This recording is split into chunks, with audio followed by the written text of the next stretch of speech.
Hello, in this video I'm gonna show you how to unpack RAR and zip files using app called Rar on your OnePlus Nord CE 2 Lite.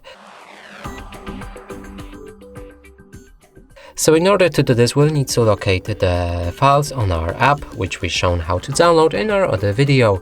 Mine are located in the CIM and then camera. Here's the pictures.rar. I'm gonna click on that. Here we'll need to enter the password if the file is encrypted. And now we have access to all the files inside, so we can pick the files that you want to unpack, or if you want to unpack everything, click on this arrow pointing up. Here you can click on browse in order to pick the destination where the files will be unpacked, and I want them in the movies. Click OK to save that. Here you can change the setting to ask before override without prompt, or skip existing files. You can also enable or disable keep broken files, do not extract paths or display extracted files. After everything is set, click on the OK. And that way you unpack 3 of the pictures. Now let's move to the movies folder, and here's the 3 pictures that we've just unpacked.